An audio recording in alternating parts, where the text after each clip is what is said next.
I'm Nicolene Garrier. I'm a volunteer for Gay and Grey, and I'm really excited to be part of Intergenerational Storytime.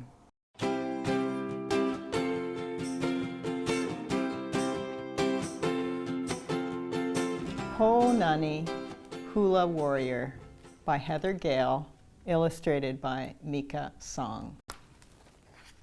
In ancient Hawaiian culture, every person had a role in society. Mahu, people who embraced both feminine and masculine traits, were valued as healers and as caretakers and teachers of ancient traditions. In Hoonani Hula Warrior, we hope to show that in the spirit of this Hawaiian tradition, we can make room for all people, kane, wahine, mahu, and show every person the same unconditional acceptance and respect. Hoonani Kamai did not see herself as a wahine, girl, or think she was a kane, boy. She preferred just Hoonani. She is who she is, her mother said. She does what she wants, her father said. But her sister, Kana, wished Hoonani did not sing songs so loud or play ukulele faster and better than every kane at school. One morning, Hoonani's teacher, Kumu Hina, made an announcement. This year, they would bring a Hawaiian custom back to the community. Our high school kane will perform a traditional hula chant, she said. Closing her eyes, Hoonani could almost smell smoke from the driftwood fire, hear feet stomp, stomp, stomping, see fingers tap, tap, tapping, and palms pitter-pat, patting. She sighed. If only she were kane and old enough for high school. Then Hoonani heard auditions. Hoonani could not wait to tell her family. There'll be 3 tests, she said, and Kumu Hina thinks I should try out. Her father, mother, and brothers were not surprised. Kana rolled her eyes. Really? Hoonani wanted to say she could not believe it either. But before she could speak, her sister changed the subject. The next day, Hoonani jogged to the gym.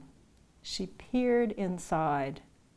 Strolling down the line, Kumu Hina inspected each kane's stance. On her command, their arms rose, bending at the elbows. When Kumu Hina pushed down hard to measure warrior strength, Hoonani's breath quickened. She should be with them. Her mind made up, she strode inside. One by one, their faces changed. A wahine! A wahine? Not a wahine. Last in line, Hoonani lifted her arms. As Kumu Hina pushed down, she held her place, strong, sure, and steady. Hoonani could not stop grinning when she told her family she passed. Kana frowned. How embarrassing. Her words made Hoonani's chin tremble. She wanted to ask Kana if they could ride bikes again like they used to, but before she could speak, her sister had turned away. Memorizing the sway and song of story took patience and practice. Hoonani did not stop until Hawaii's history was part of her in dreams by night and thoughts by day. Hands dragging across her face, arms reaching for the sky. As Hoonani called the sun, the moon, the stars, she held her place, strong, sure, steady. Finally, It was time to choose a leader. Hoonani's stomach twisted in nervous knots.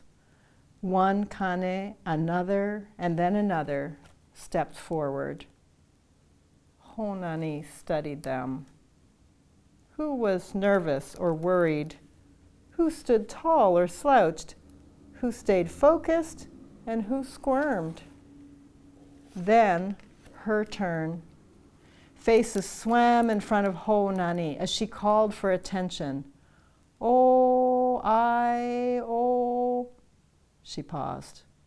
Would they follow her? No time to think.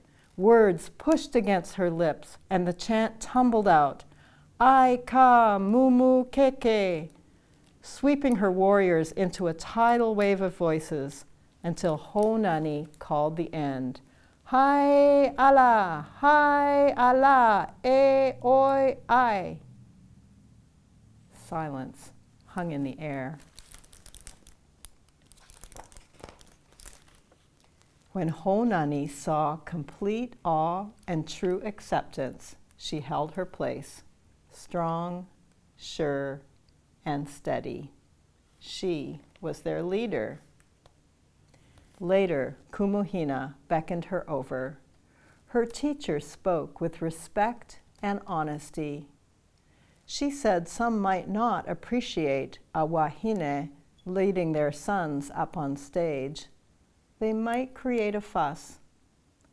Hoonani knew she could not quit now. She had earned this position. She thought of her sister and looked up at Kumuhina. If someone wants to leave, she said, that is their problem. That evening, Hoonani couldn't wait to tell her parents she had been chosen as leader of the Kane Hula troupe. Her parents and brothers were proud, but Kana wasn't. Why do you always have to reject wahine things? Kana said. Just because I feel more kane doesn't mean I'm not wahine. I'm in the middle.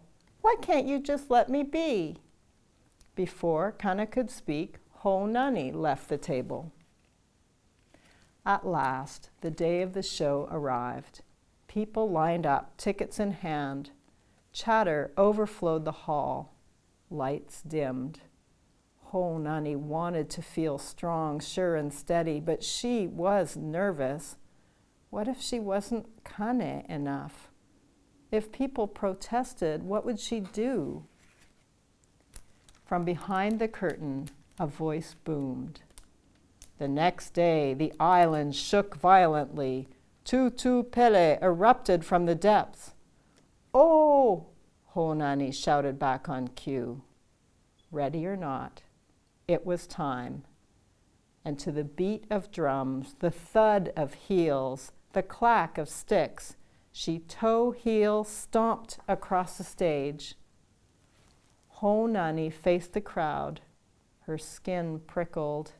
She felt their curiosity stir the darkness, but she held her place, strong, sure, and steady.